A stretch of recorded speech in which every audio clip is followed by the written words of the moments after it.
So this is the second half of our lecture today.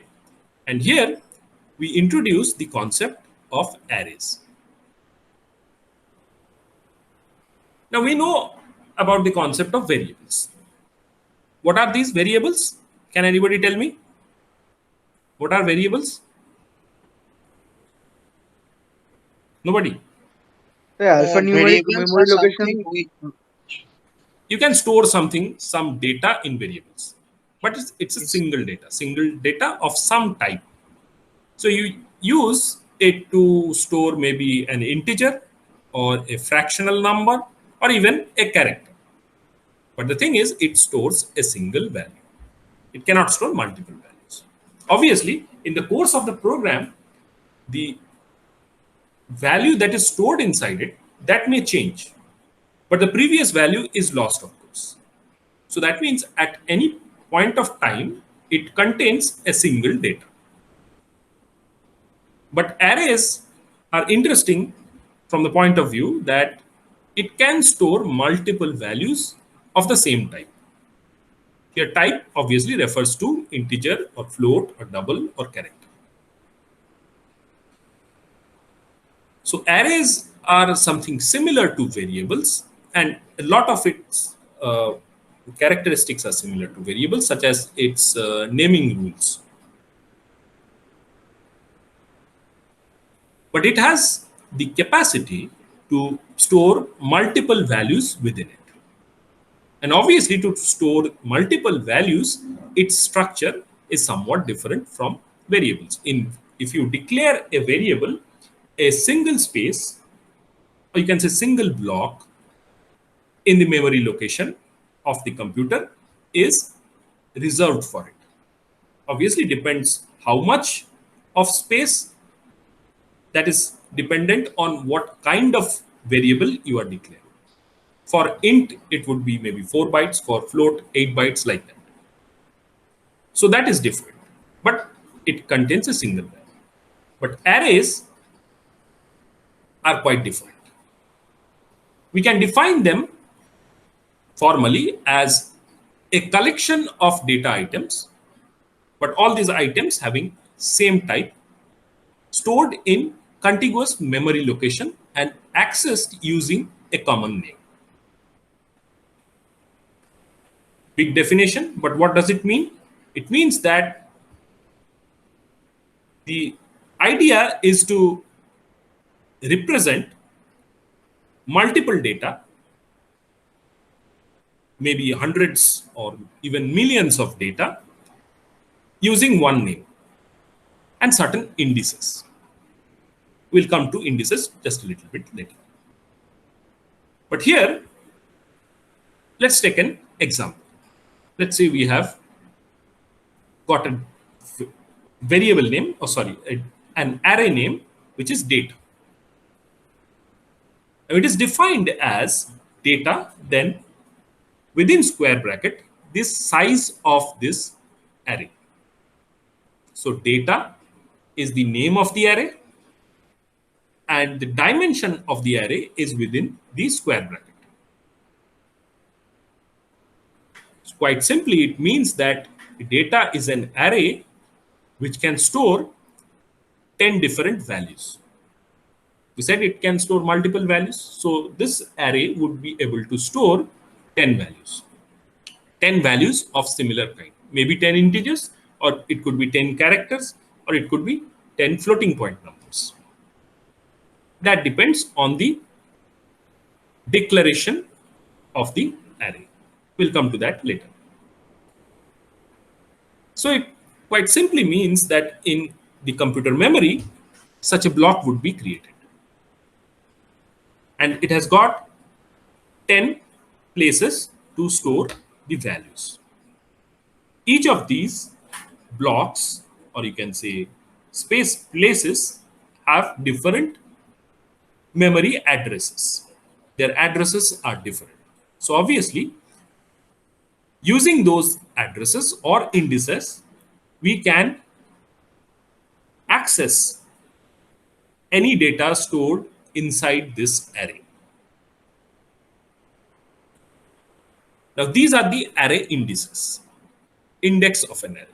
It starts from 0 and goes up to n, where n is the size of the array. So this is the first index. And the first index in C is always 0.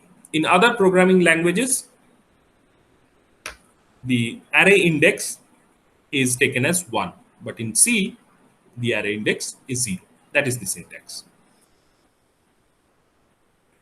The last index is obviously n minus 1. Remember that it starts from 0. So it's a very critical point. Students make mistakes, lot of mistakes here, that they start it from index 1. It's not from index 1. It starts from 0 and goes up to n minus 1. That is, the size of this array is n. And it goes from index 0 to index n minus 1. So this is how an array is created. This is the structure of it. Now this is a single dimension array, of course. But suppose I have stored a value of, say, 5 in this sixth element. By the way, this is the sixth element. 1, 2, 3, 4, 5, 6. How do I now access it? Suppose I want to print it out. So I have to collect it from here and then use the printf statement.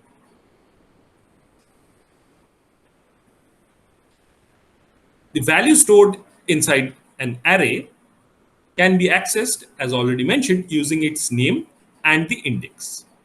So I can write here quite simply data, that is the name of the array.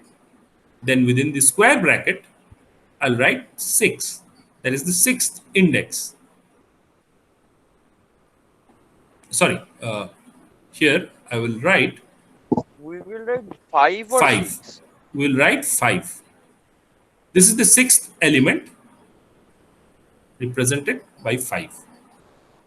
And that would give us this 5. This is not 6, by the way. That was just a mistake. We'll write 5.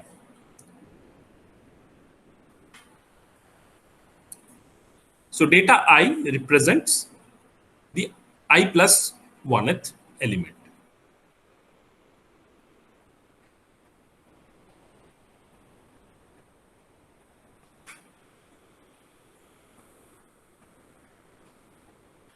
As already shown here. So this whole thing is for a single dimension array. Now there could be multiple dimension array, and here we use this simple format, that array name, say num, then consecutive square brackets with the dimension within. Because this is a 2-dimension array, that is why 2 square brackets are there. If it was a 3D array, 3-dimensional array, then you would have had 3. If it was an n-dimension array, then you would have n number of square brackets after the name, and each of these would contain the size. So how many number of data would be stored for that particular, say, dimension. So this is quite similar to a table. You have the index here as well. These are the rows and these are the columns. So you require 2 different indices, I on this side and j on this side. So using these 2 indices, you can refer to any one of the array elements. Suppose you write num within first square bracket 1, and then in the second square bracket 1. So it refers to this middle element here.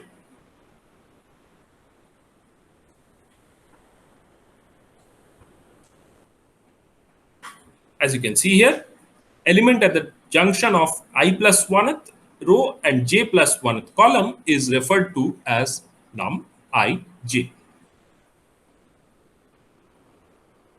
So this is how multiple dimension arrays can be created. This structure belongs to multiple dimension array. Although the example is for a 2D array, we can also visualize a 3D array. In that case, think of a cube. And on that cube, you have three different indices, three different directions, I, j, k.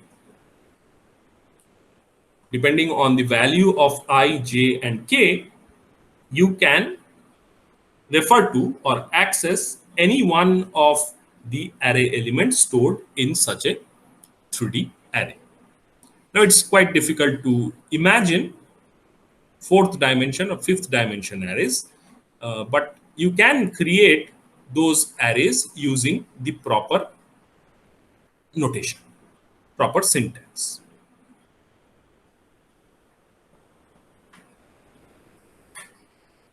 And it has to be kept in mind that C language does not place any limit on the number of dimensions in an array. So as I mentioned, you can go beyond 3 as well. Now we come to array declaration and initialization. How do we declare an array? What is the syntax? We know how variables are declared. We write int. We may write like this, say int, then the variable name. We can write float, some number, like that. So what about arrays? How do we declare arrays? So array variables or arrays in short are declared identically to variables so that we define their data type, and following the data type comes the name of the array. As I mentioned, naming convention is exactly similar as variables, and that this name is then followed by a pair of square brackets for each dimension of the array. So if it's a single dimension array, you have a single square bracket. Within that, you provide the dimension. If it is two-dimensional array, you have two square brackets consecutively. If it is 3, then you have 3 of them, and so on. So this is the syntax. You have data type, which is int or float or double or character, that is char. So any of these could be here. Then there is the array name, and within the square bracket, you have the array size. So both single dimension and multiple dimension array declarations are shown here in these two syntaxes.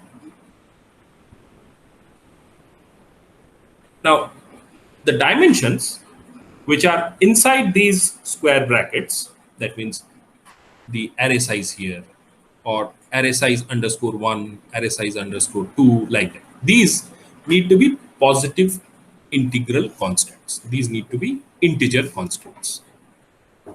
You cannot have a fraction. That would give you an error. Let's look at some examples, pretty simple examples. These are, you have float number 35 or int roll 16. So that means this array roll would be able to store 16 roll numbers. You are 16 guys in this section. So this array, if it is declared, it will be able to store the roll numbers of the students in this section. You can have marks 16, so it will be able to store floating point numbers, marks inside it, 16 of them.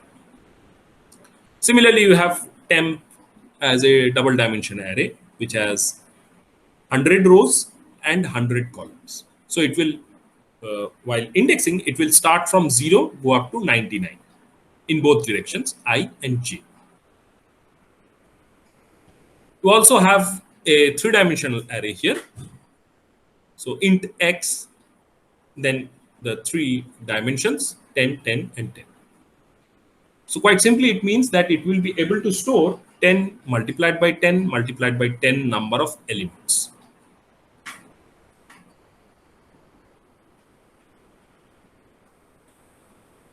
So that is how you get an idea about how many elements can be stored in an array.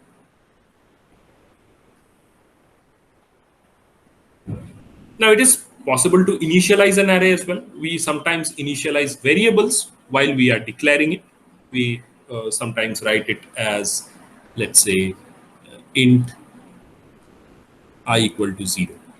So that is an initialization as well as a variable declaration. Both are done with this. For arrays also, it can be done like that. So it is possible to initialize an array during its declaration. It can be done like this. So int mark means that is the name of the array. It can store five number of data. That is the dimension, size of it provided within the square bracket. And you have the various different integer data being stored. So this is the initialization. Now it is also possible to put it like this. That means you do not provide the size here, but that size is determined by the number of data you are providing it in the initialization stage.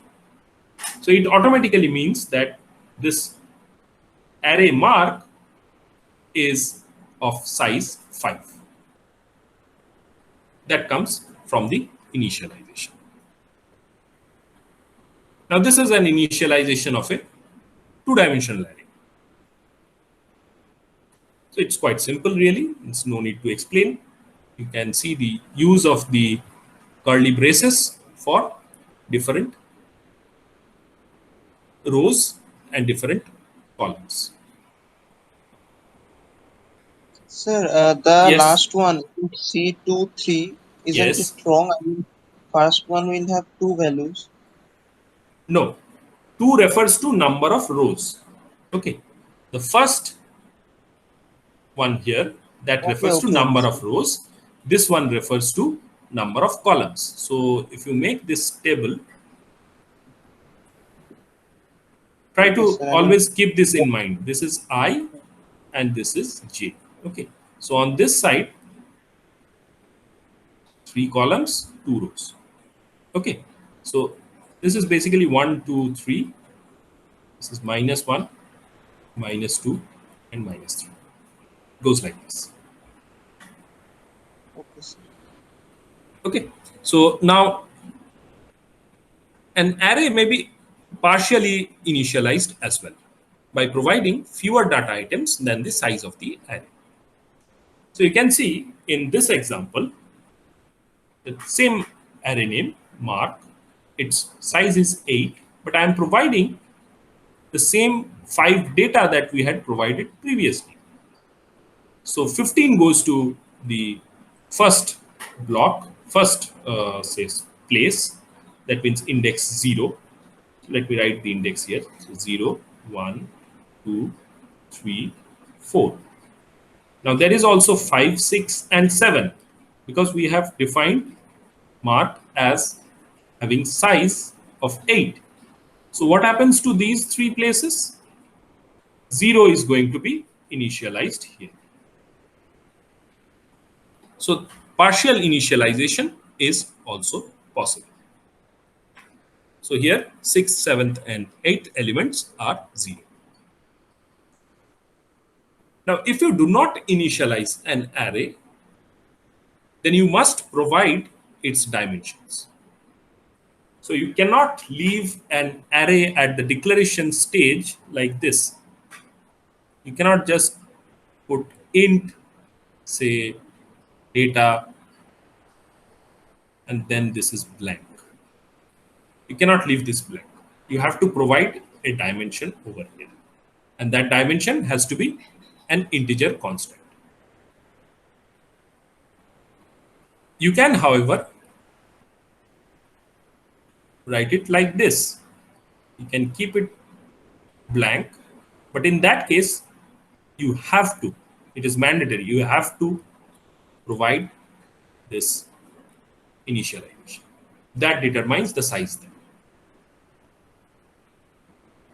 So in case of array declaration, you must keep in mind that you have to define specifically its size, either through providing the dimension within the square bracket or by initializing it with the requisite amount of values. Now we come to how to input and output arrays. Now it's quite simple. There is nothing to discuss here, absolutely, because the input from the user is taken on the basis of scanf, and the output is provided or printed by using the printf command. So both are already known to you. So you use this scanf function in the usual way with the ampersand sign,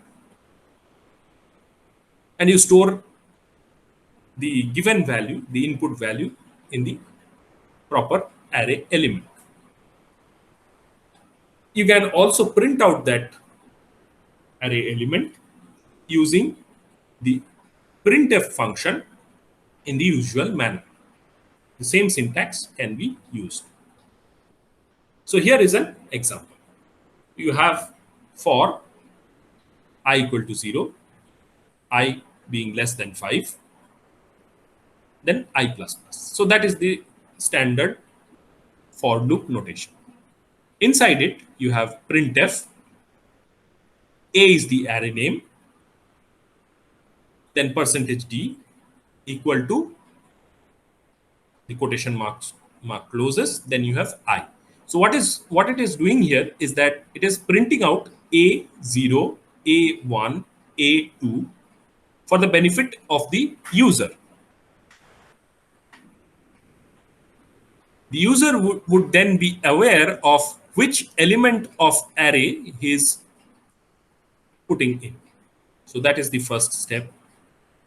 Then you have this, and like that. In the next line, you have this scanf. It's an integer array. So the integer value is taken and it is stored in this address of AI. So when I is 0, it is stored in A0. When I is 1, the value is stored in A1, and so on. Quite simple. This is an example of printf, the same array now being printed out. The input is already taken from the user. You just want to display the values of the array. Array elements are going to be displayed. So that is how you use the printf command.